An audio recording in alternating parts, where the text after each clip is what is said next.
자, 바로 이겁니다. 기시다 총리 답방. 잡혔어요, 날짜가. 7, 8일 쪽으로 오죠. 이걸 앞두고 독도 다녀간 민주당 사람들, 뭐 민주당 청년 조직에 있는 뭐 멤버들 이렇게 갔다가 또 나오죠. 공개가 됐습니다. 이런 주제인데요. 자, 일단 이와 관련된 영상이 좀 준비돼 있습니다. 뭐 독도도 등장하고요. 그 이후에 여러 가지 얘기들이 좀 섞여 있습니다. 들어보시죠. 수호하라! 수호하라! 수호하라! 수호하라! 일본인은 독도에 갈 때 여권을 챙겨야 하지만 저희는 세면도구만 들고 갈 수 있습니다. 웰컴 투 독도!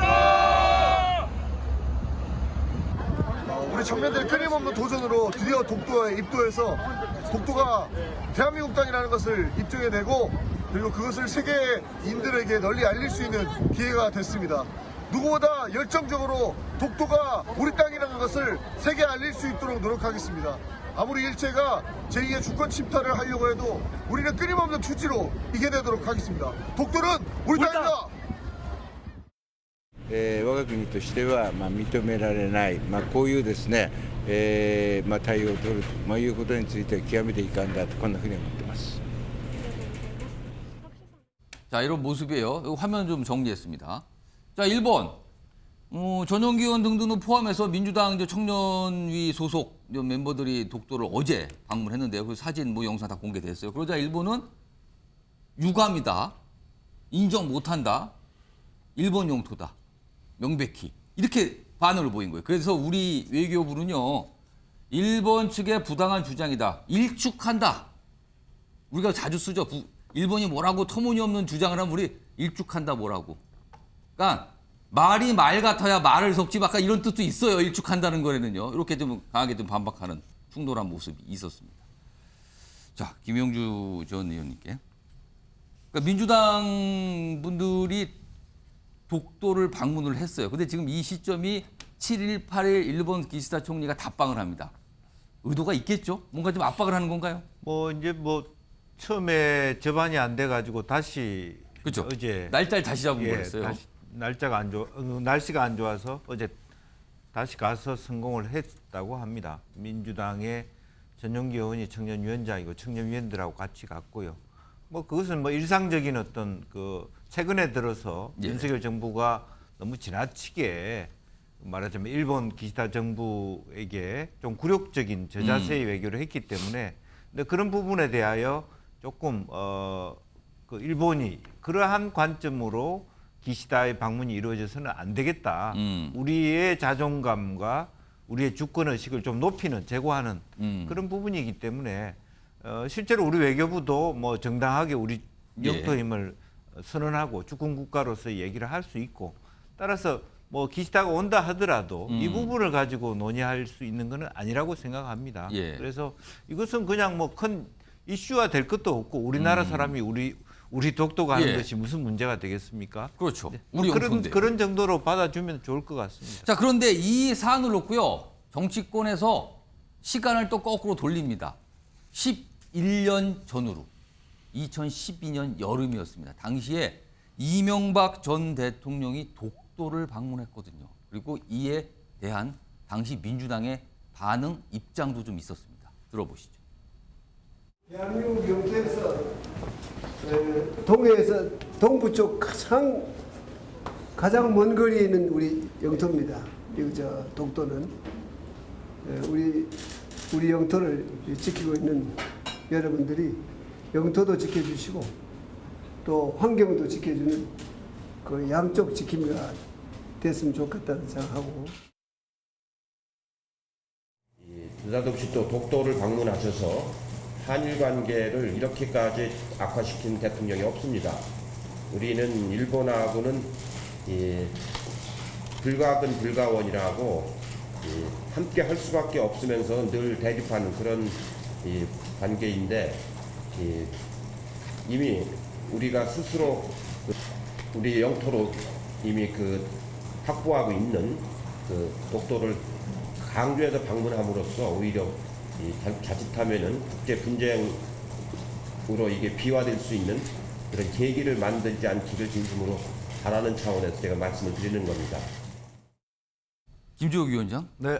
지금 상황하고 많이 달라요. 지금 여야 상황이 뭔가 뒤집힌 것 같기도 하고요. 지금 저 11년 전에 이해찬 당시 이해찬 아직 민주통합당 시절이었거든요. 이해찬 전 총리가 한 얘기를 지금 전용기 의원이 들으면 이게 어떻게 되는 겁니까? 아니 저는요 지금 이해찬 전 대표가 하신 말씀이 다 맞다고 생각을 해요. 예. 아니 이게 독도는 우리가 지금 점유하고 다 있는 땅이지 않습니까? 예. 예를 들면 내가 살고 있는 집을 다른 사람이 그거 내 집이야라고 얘기하면 우리가 그거 받아들입니까? 내가 살고 있는데. 그렇죠. 별 시답지 않은 소리를 하고 있구나라고 하면 되는 거고. 우리 외교부는 그래서 일축한다 이런 표현을 많이 써요. 독도가 자기네 땅이라고 일본이 아무리 떠들어도 예. 아니 개가 짖어도 기차는 간다 뭐 그런 얘기 있지 않습니까? 좀 속된 표현이긴 합니다만 예.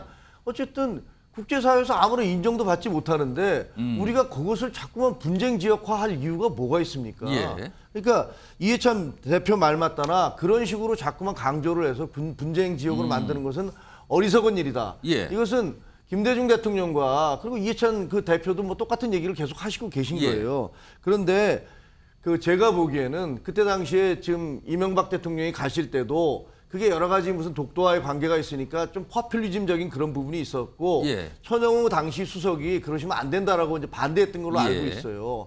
저는 사실은 그때 당시에 독도를 방문한 게 적절한 행위였는가라는 부분에 대해서는 좀 부정적인 생각이 있습니다. 예. 왜냐면 우리 땅인데 뭘 가서 예. 뭐 대통령이 가서 이게 우리 땅이라고 선언할 게 뭐 있어요, 우리 땅을. 근데 지금 전용기 의원 등 민주당 청년 의원들이 간 조직에서 것은 갔어요. 정치적 속내가 너무 뻔히 보여요. 그러니까 기시다 총리가 오기 전에 일본을 자극할 수 있는 어떤 행위들을 함으로써 한일 관계를 더 악화시키겠다. 그래서 기시다 총리가 뭐 오지를 못하든가 아니면 와서라도 서로가 냉랭한 관계 속에서 이야기를 하도록 만들겠다라는 그런 정치적 의도가 너무나 보이는 거예요. 예. 그래서 저런 행위가 불과 11년 전에 본인의 당대표 그리고 예. 김대중 대통령이 했던 얘기들을 떠올린다면 예. 저렇게 행동할 수 있을까라는 저는 그런 생각이 듭니다. 양구석 전 의원님, 2023년에 민주당 청년 조직의 독도 방문과 2012년에 당시 이해찬 전 대표의 지적, 뭐가 같이 갈 수 없는 거 아닙니까 이거는? 일단 칭찬 좀 하고 갑시다. 칭찬이요? 예, 말씀하세요. 외교부가 일축하는 모습들을 처음 봤단 말이에요. 아, 외교부. 그래서 오늘 그 외교부가 움직일 때마다 계속 사고를 쳤는데 외교부가 저 부분에서 처음으로 저렇게 분명하고 선명하게 오늘 외교부가 일축하는, 입장을 낸 거? 모습을 처음 봤고 참 잘했다. 이제 윤석열 대통령도 저런 입장을 예. 내면 저 부분에서 참 박수를 쳐줄 만하다라는 부분을 그러니까 칭찬부터 하셨어요. 전제를 예. 하고요. 2011년과 2023년은 좀 예. 다르죠. 11년이라는 시간이 흘렀고요. 예. 그리고 아베가 집권하면서 끊임없이 독도는 우리 땅이라고 저거 땅이라고 이야기를 계속하고 그리고 이미 기시다가 이걸 받으면서 예. 독도는 이미 분쟁 지역으로 성장을 해버렸어요. 그죠? 성장을 해버린 거예요. 그리고 심지어 일본의 외교청서에도 일본의 고유 영토라고 이야기했고 일본의 교과서에도 이제는 버젓이 일본의 고유 영토로 독도를 씁니다. 그 시점만 해도 예. 다케시마는 저거 땅이라고 이야기를 하던 시절만 해도 고유 영토라고 이야기를 하지 않았어요. 그리고 대한민국이 불법적으로 국제법을 어기면서 증거하고 있다는 이야기까지 못 나갔었어요. 그런데 일본의 대응이 훨씬 더 강해지고 그다음에 자기네 땅이라고 우기고 예. 그러면서 이미 국제적 그 분쟁 지역으로 성장을 하면서 이 이슈가 예. 계속해서 지도의 문제에서 일본어로 쓸 것이냐 동해로 쓸 것이냐가 이미 서구 사회에서 이미 쟁점이 돼버린 예. 상황이에요. 이 상황에서 이제는 단호하게 우리는 말 그대로 세면도구만 챙겨가도 되는 땅이고 저기는 여권을 들고 들어오는 땅이라는 것들을 이야기할 수 있는 상황까지 왔다라는 거예요. 예. 지난 11년 전과 지금을 왜 일본의 태도가 바뀌었기 때문에 대응 태도가 바뀌는 건 너무나 당연하죠. 저는 그렇게 생각합니다. 두 분이 좀 약간 다른 해석해 주셨는데 일단 뭐 상황은 이랬어요. 이게 이제 지금까지 벌어진 상황이고요. 자, 오는 7일, 8일 1박 2일 일정으로 기시다 일본 총리가 방한을 하는데요. 이와 관련된 어떤 발표 내용도 있고요. 반응도 있습니다. 들어보시죠. 諸般の事情が許せば5月7日から8日の日程で韓国を訪問する方向で調整中です。首脳間の深い信頼関係を背景として今後の日韓関係の加速や激変する国際情勢について腹を割った意見交換を行う良い機会になると 기시다 일본 총리가 이번 주말 방한합니다. 이번 한일 정상회담만큼은 굴욕으로 점철된 지난 정상회담의 과오를 되풀이하지 않기 바랍니다. 또 다른 일본 포주기, 일본 호갱 외교를 우리 국민은 용납하지 않으실 것입니다. 자, 우리로서는 방한하는 기시다 총리, 뭔가를 좀 갖고 왔으면 하는 바람이 분명히 있죠. 일본도 그걸 생각하고 있는지는 모르겠습니다만. 그리고요, 이 방한과 관련해서 오늘 뭐 기사 내용 중에 이런 게 있는데 이걸 화면으로 좀 정리했는데 이겁니다. 윤석열 대통령이 일본을 방문했을 때 어떤 대접을 받았는데 상징적인 게 바로 이거 오므라이스였잖아요. 굉장히 오래된 노포에서 나왔다는 이 오므라이스 3월이고요. 그리고요, 기시다 일본 총리가 오면 지금 준비하고 있다는 게 이런 게 지금 보도를 통해 나오고 있는데 숯불 불고기 대접을 하지 않을까라는 게 얘기가 나오고 있어요. 오므라이스, 숯불 불고기. 뭐 두 나라를 상징하는 음식이라고도 할 수 있을 것 같습니다. 아무튼 이런 보도까지 있는데 자, 이 얘기를 하려는 게 아니고요. 김병주 전 의원님하고 박종희 전 의원님께 방한하는 기시다 일본 총리에게 우리가 꼭 이번에 받아야 되는 것 이게 있다면 무엇일까 합니다. 그걸 하나씩만 좀 얘기해 주시면 좋겠는데 먼저 김병주 전 의원님 이번에 기시다 총리가 뭘 갖고 와야 됩니까? 우리 입장에서는. 뭐 우리 국민들의 자존감을 인정하는 또 그동안에 이제 그 매우 추상적인 차원에서의 말하자면 그 전에 했던 합의 정신을 개선한다 하는 것들을 좀 더 구체적으로 실제로 뭐 이 김대중 오부치 선언을 언급하면서 그냥 과거의 것을 개선한다 이 차원이 아니라 구체로 과거에 무엇인지를 아주 콕 집어서 그 내용까지 거론을 좀 해야 된다 이 말씀입니까? 그렇게 하고 실질적으로 뭐 예를 들면 제3자를 통한 뭐 말하자면 그 구제의 차원이라 하더라도 관계가 있다 하더라도 최소한 1N이라도 일본 정부와 또 일본의 뭐 저기 신일본 제철이라든지 관련 기업들이 뭐 바로 직접적인 징용 피해자에게 하지는 않더라도 한일 미래재단이라도 상징적으로 100N이라도 주는 어떤 금전적인 성의를 조금이라도 보여야 된다. 네, 그래야지 우리하고 뭐 포스코랑 같이 뭘 한다. 그것도 10분, 100분 양보해서. 그런 부분이 어제에 빠져 있다 그러면 사실은 이것이 오히려 우리에게는 지금 뭐 핵 관련된 그런 어떤 그 NCG에 관련해서 오히려 일본이 왜 미국하고 한국하고 둘만 하느냐? 일본도 끼어들자. 혹은 뭐 삼중수소 관련돼서 오염된 수산물 아무 문제 없으니까 먹어라. 이렇게 우리에게 굉장히 짐만 덮어지우는 그리고 한편으로 보면 사실은 그 블랙리스트로 인해서 우리 기업만 고통받은 게 아니라 속으로는 일본 기업도 굉장히 고통받은 거거든요. 그렇습니다. 이번에 같이 많은 재계 인사들이 온다는 것은 이참에 일본 재계의 소원 수리를 하겠다는 뜻이거든요. 그것이 정말 윈윈할 수 있는 것인지를 봐야 될 것 같습니다. 자, 박종희 전 의원님께서는 기시다 일본 총리 이번에 우리를 위해서 뭘 가져와야 된다고 보십니까? 지난번 윤석열 대통령의 일본 방문 때 이제 우리가 많이 내줬다. 이 국회 제1당의 대표가 호갱 외교라고 표현을 했는데요. 그 부분에 대해서는 참 좀 격에 안 맞는 이런 발언이다 하는 말씀을 드리고요. 이번에는 굉장히 실질적인 그 우호 협력 체제를 계승을 해서 지금 가장 어려운 게 안보 문제 아닙니까? 이 안보 문제에 대해서 그 한미일 공조가 지금 이루어지고 있는데 한일 간에 좀 삐걱대는 부분이 이제 지소미아입니다. 그 한일 군사정보 보호협정 이것에 이제 완벽한 복원이 이번에 꼭 돼야 됩니다. 일본에서도 지금 북한에서 미사일 쏘고 있을 때 공습 경보를 발령하느냐 안 발령하느냐 같은 문제로 온 국민이 공포에 떨고 있거든요. 얼마 전에 일본도 좀 실수를 했죠? 네네. 그러니까 이런 부분에 대해서 명확한 선을 좀 그어야 된다. 그리고 두 번째는 지금 그 소부장을 중심으로 한 일본의 그 우리 한국에 대한 수출 심사 우대국 화이트 리스트라고 하죠. 이것이 지금 완벽하게 복원이 안 됐습니다.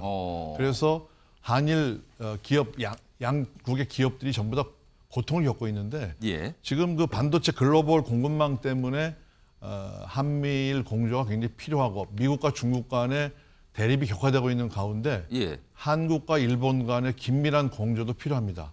그래서 이런 안보와 경제라는 실질적인 협의를 통해서 이런 분위기가 성숙된 다음에 정치적인 문제로 이제 진출을 해서 우리 김영주 의원이 얘기하던 대로 예. 그런 부분이 좀 이번에 마무리가 됐으면 싶은 그런 기대를 갖고 있습니다. 예, 김종욱 의원님. 제가 좀 들은 얘기인데요. 예. 이번 관련해서 그러니까 기시다 총리가 오는데 이거는 저희 쪽에서 요구해서 이렇게 앞당겨진 게 아니랍니다. 일본 쪽에서 서둘러서 오고 싶다라고 얘기를 했다는 거예요. 그럼 뭔가 아쉬운 게 있다는 소리입니까? 뭐 그러니까 그 제 대표적인 얘기가 한미 정상회담에서 도대체 무슨 얘기를 한 거냐 두 정상이. 아, 그게 궁금하다. 그리고 예를 들면 지금 뭐 워싱턴 선언을 했는데 예. 그 막전 막프라든가 그 다음에 우리가 NCG를 만들었잖아요. 뉴클리어 컨설턴시 그룹을 만들었는데 그 외교 관계자들 얘기 들어보니까 저희가 사실은 쿼드에 들어가고 싶어 했대요. 그러니까 미국, 일본, 인도, 호주가 쿼드를 만들어서 협조를 하고 있는데 우리 쪽이 들어가려고 하니까 일본 쪽에서 아니 뭐 우리 일단 이 4개국이 이걸 공고화한 다음에 들어오세요 하면서 좀 부정적인 입장을 내줬던 사실상 반대를 한 셈이네요, 그러면. 사실상 그랬던 거죠. 근데 사실 오면서 우리 쪽에서는 이제 NCG 그룹을 통해서 혹시 너희들도 여기 들어오고 싶어? 그러면 우리도 쿼드하고 바터를 하지. 뭐 이런 얘기들도 좀 있는 모양이에요. 그래서 사실은 이제 외교적인 문제에서는 그런 거고 그다음에 이제 경제적으로도 저희 아까 뭐 두 분 다 말씀해 주셨지만 기시다 총리가 와서 한국에서 윤석열 대통령이 그 미국에서 담대한 제안을 내서 굉장히 궁지에 몰리고 있다라고 얘기를 했었잖아요. 실제로 그런 일들이 벌어졌고 그러니까 거기에 대한 어떤 뭔가의 좀 뭐랄까 보상, 응답 이런 게 있지 않을까를 기대는 합니다. 어떤 게 있을지는 저는 모르겠습니다. 알겠습니다. 지금 뭐 나오는 거는 오므라이스를 숯불 불고기로 뭐 대접한다 이건데 사실은 뭐 이런 걸 포함해서 실질적으로 우리에게 도움이 되는 뭔가를 기시다 총리가 그리고 우리 국민들이 원하는 그 무언가를 기시다 총리가 좀 갖고 와줬으면 하는 바람이 좀 있는데요. 지금 아마도 며칠 안 남아서 물밑에서 굉장한 조율들이 있을 것 같아요. 지금은요. 기다려 보도록 하고요.